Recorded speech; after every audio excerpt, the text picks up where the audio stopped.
The arrest of the Yorkshire Ripper, who murdered 13 women, ended Britain's biggest police operation ever. There, bastard!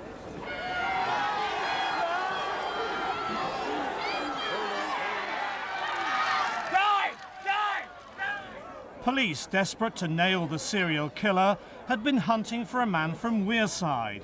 He'd sneered at them in a tape recording that was broadcast across the nation. I'm Jack. I see you are still having no luck catching me. It became the most infamous voice in Britain. I have the greatest respect for you, George. But Lord, the only time they came near catching me was a few months back in Chapeltown. But the police were victims of a hoax which led them away from the real killer. This was not the voice of the Ripper, as they believed. It was the Ripper hoaxer. 20 years on, his identity and motive still remain a mystery.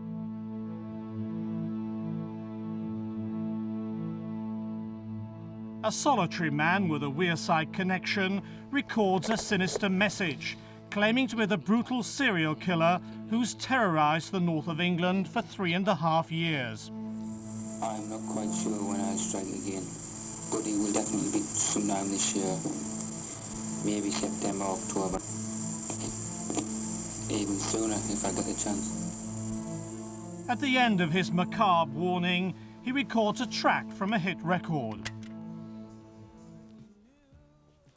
The tape recording launched an 18-month-long search for the wrong man in the wrong place. When police finally arrested Peter Sutcliffe in Sheffield, they realised their hunt for the man with the strong Wearside accent had been a dreadful mistake. It derailed the investigation and allowed the mass murderer to kill again. Peter Sutcliffe is today serving life imprisonment in Broadmoor Hospital. The hoaxer has never been caught. But who was he? Was he mad? Was he evil? And was he perhaps also a killer? Sutcliffe's last victim was a Middlesbrough girl, Jacqueline Hill, a student at Leeds University.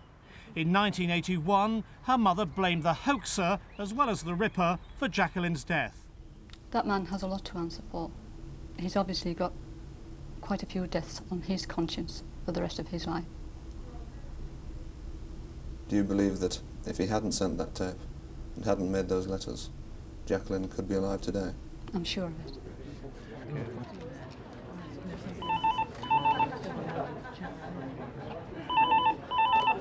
Hello, news desk. Patrick Lavelle, too, would like to solve the mystery of the hoaxer. He's an investigative journalist in Sunderland who went undercover to research a book he's written about the hoaxer. I think the story about the hoax is important because the man has still not been caught after 20 years. And his hoax letters and tape really sent the police on a wild goose chase looking for a Wearside man when at the end of the day the Yorkshire Ripper was a man from Bradford. There was also the human cost to take into consideration because even though the publicity around the hoax was about £1 million, 3 women lost their lives needlessly.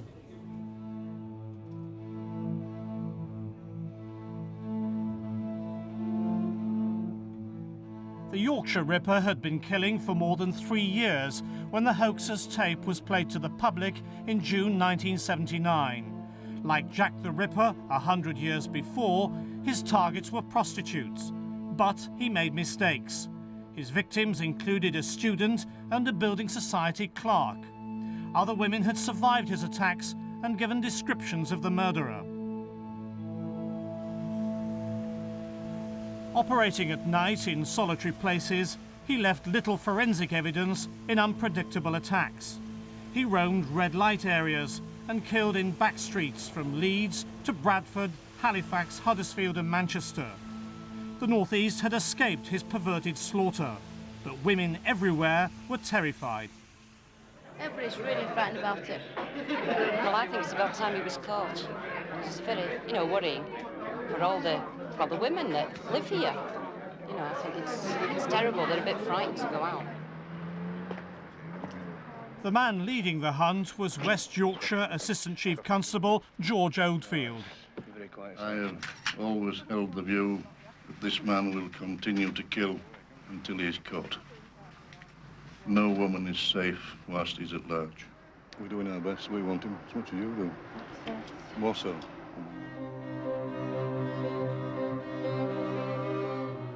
By 1979, police thought they had a profile of the Ripper gleaned from forensic evidence or from survivors. They believed he was between 20 and 42, about 5 feet 8 inches tall, with size 7 feet. He could have been a lorry driver with engineering connections who mixed with prostitutes. Extensive inquiries throughout West Yorkshire and Lancashire had led nowhere. While entire communities lived in fear, the police were under immense pressure to solve the case. They'd tried everything and were desperate for a new lead. When the first letters arrived, postmarked Sunderland in March 1978, police reserved judgment. When the third one arrived a year later, they took it much more seriously. What clinched it for George Oldfield and other senior investigating officers from West Yorkshire was the third letter. In the third letter, the hoaxer said something which, according to George Oldfield, had never been made public before. He mentioned the fact that he had met Vera Millward, a prostitute, who in fact was a victim of the Yorkshire Ripper. And he said in the letter that Vera Millward had told him that she had had treatment at a certain local hospital. Police looked into that. They looked into the hospital records and they found that in fact Vera Millward had had treatment at that hospital as the hoaxer had said. As one of the Ripper squad officers told me, George Oldfield went for it then, hook, line and sinker. Forensic tests were carried out on the letters and envelopes. They revealed what police thought was an important clue. Whoever had licked the envelopes to seal them had a rare blood group, which only 7% of the population shares. He was a B secretor.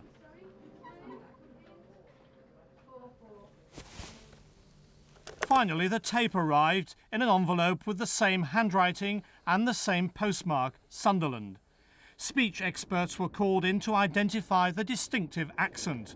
It was a Wearside voice, specifically Castletown in North Sunderland. No good looking for fingerprints. You should know by now. It's plain as a whistle. The leads the police had longed for were pointing in the same direction, Wearside.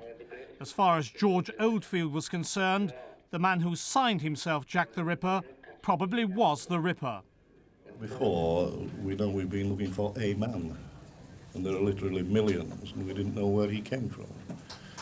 But now that we can localise the area, the field is not appreciably, as I'm sure you must agree. The decision to move the inquiry to the northeast proved to be one of the worst blunders of modern policing.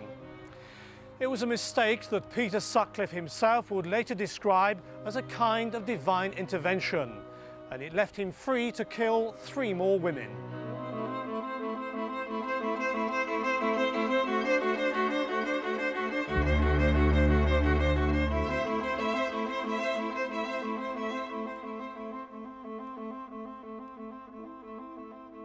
Almost overnight, the hunt for the Ripper switched from West Yorkshire, where most of the victims died, to Wearside.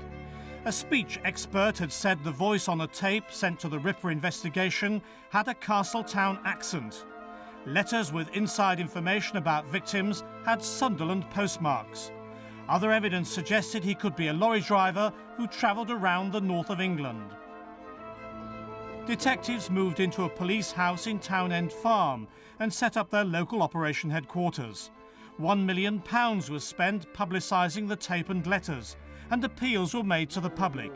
We arrived on the inquiry literally on Tuesday. And the hunt for the Ripper and the hoaxer were now one and the same. The challenge is out to the public now, because here we have a situation where we've got an identifiable voice on a tape, and one would hope that the public will respond, particularly in the northeast, as I know they will do, to tell us who this man is. A Ripper hotline was set up and inundated with calls from people who thought they recognised the hoaxer's voice. Somebody you know? You think it is? One of the detectives drafted in now works for a security business and can't be identified. But he vividly recalls his 18 months on the case.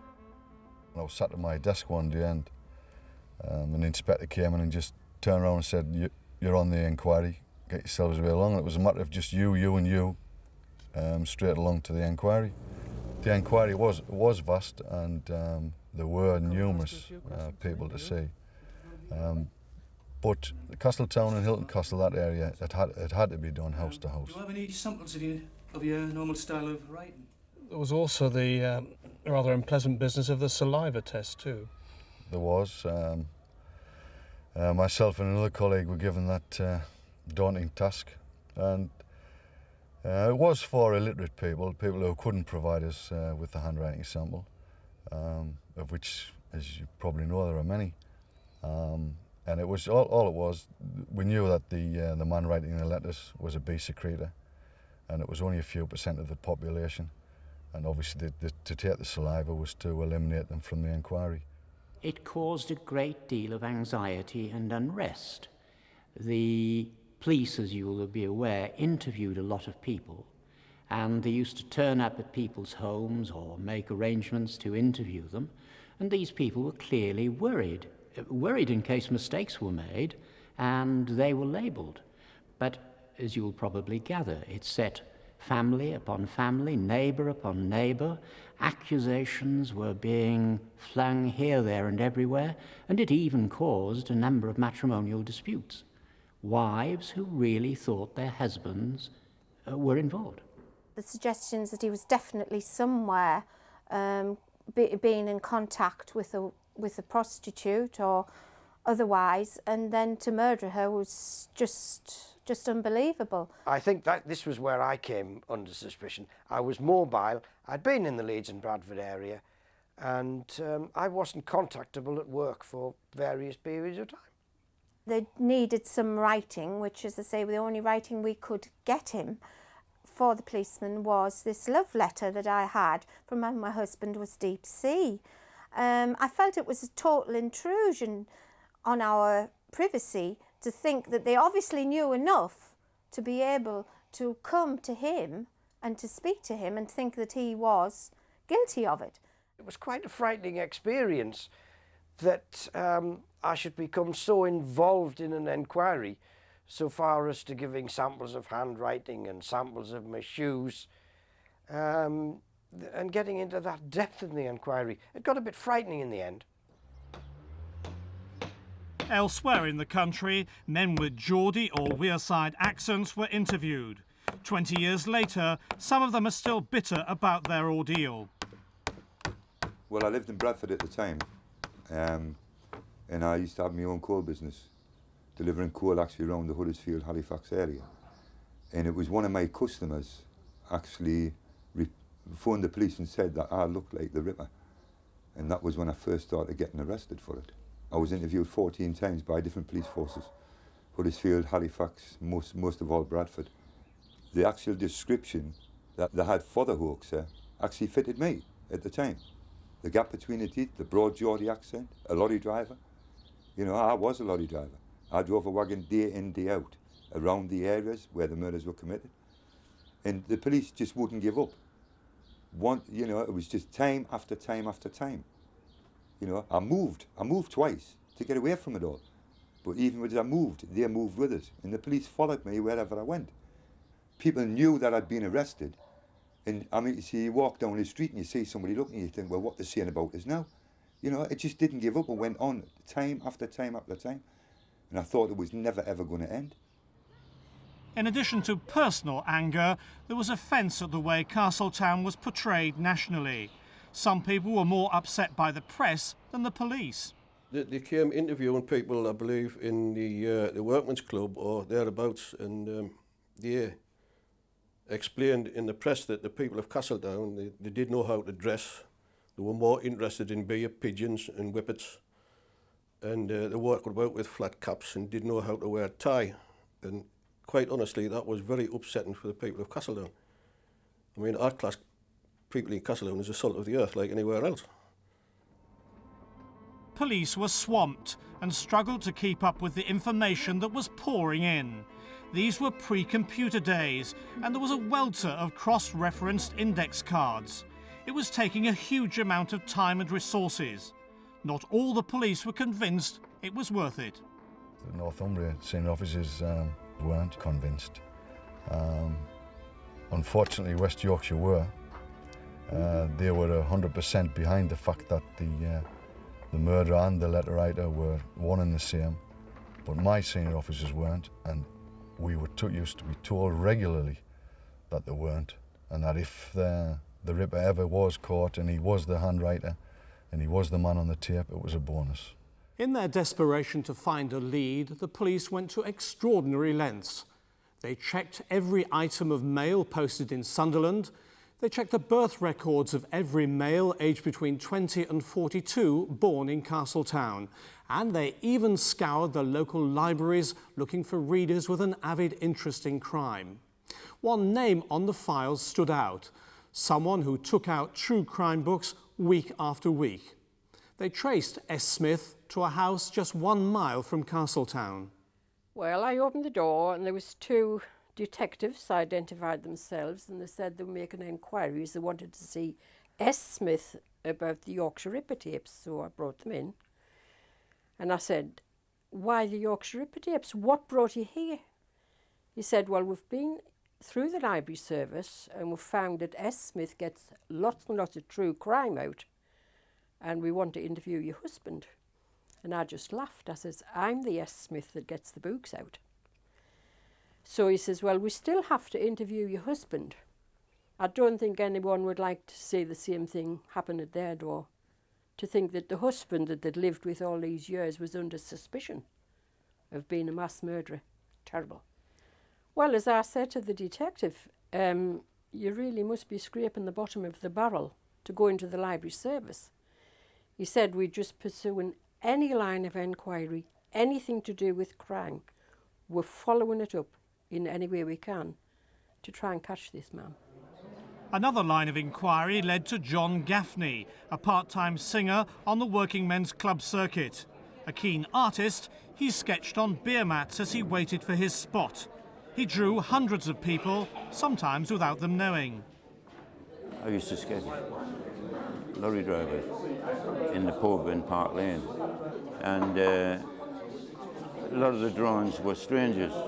So when the police came and asked if I had been sketching in the Park Lane pub in Sunderland and other pubs, and I said yes, and they said, "Well, could we have a look at the drawing?" So I got the box out, and they said, "Do you mind if we take them away and we'll bring them back?" You know, so I said, "Yeah, take them away." And they brought them back, but they kept about 7 or 8. They were getting at any angle they could. All sorts of things was going through my mind, you know. Have I sketched somebody I shouldn't have? Could they sue us for privacy and all this? But increasingly, doubts were voiced about whether the hoaxer really was the Ripper. At the rate I'm going, I should be in the book of records.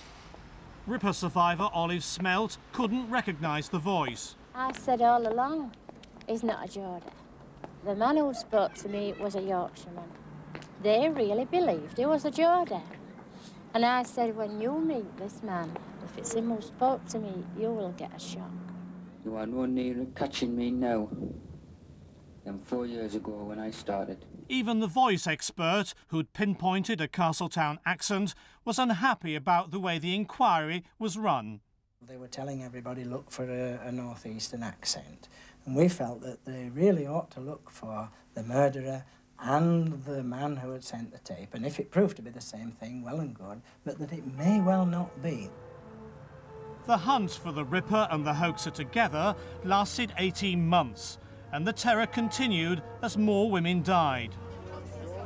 When he was finally arrested in January 1981 in Sheffield, detectives' delight about catching Peter Sutcliffe eclipsed their embarrassment about the hoaxer.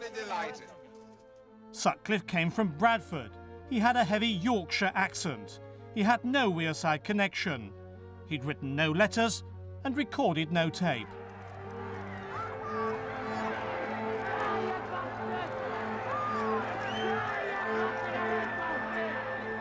basically they were totally wrong. They'd concentrated all the efforts in the northeast for that last 18 months. The majority of the men were up here. They'd left skeleton stuffs down in West Yorkshire. And I honestly believe that 3 lives were taken, that if West Yorkshire hadn't been so single-minded, they could have been prevented. The man could have been arrested long before he was. When Peter Sutcliffe was given a life sentence, Mr. Justice Boreham said, "The scent was falsified by a cynical, almost inhuman hoaxer. I hope that one day he may be exposed." The mystery of the hoaxer's identity has haunted police for 2 decades. There was one theory that he was a disgruntled police officer with a grudge against George Oldfield, the man who led the investigation for most of the time. But a police inquiry ruled that out. But there's another theory, that the hoaxer was a murderer. In one of his letters, he refers to Joan Harrison, who was murdered in Preston in 1975. Whoever murdered her belonged to the B secreta blood group, the same blood group as the man who sent the letters. Could the hoaxer and Joan Harrison's murderer be one and the same man? The reason why he mentioned the Joan Harrison murder in the earlier letters was probably because he wanted to shift the blame for that killing from himself to Peter Sutcliffe. At the time of the murder down at Preston, there wasn't a great lot in the papers in the northeast, so it's not the sort of thing that would have been easily available to anyone living in the northeast. So the feeling was, yes, he could have been responsible, and as you know, that still remains undetected. Peter Sutcliffe has always denied killing this woman or having anything to do with the actual murder. And that murder, to this day, like the hoax, is still unsolved. If the hoaxer hasn't died or been imprisoned for other crimes, he's still out there somewhere. He has a lot to answer for, not least the deaths of 3 innocent women and the murder possibly of a 4th. 2 decades on, his chilling, mocking voice still haunts us. I'm Jack. I see you are still having no luck catching me. I have the greatest respect for you, George, but Lord, the only time they came near catching me was a few months back in Traveltown. You are no nearer catching me now than 4 years ago when I started.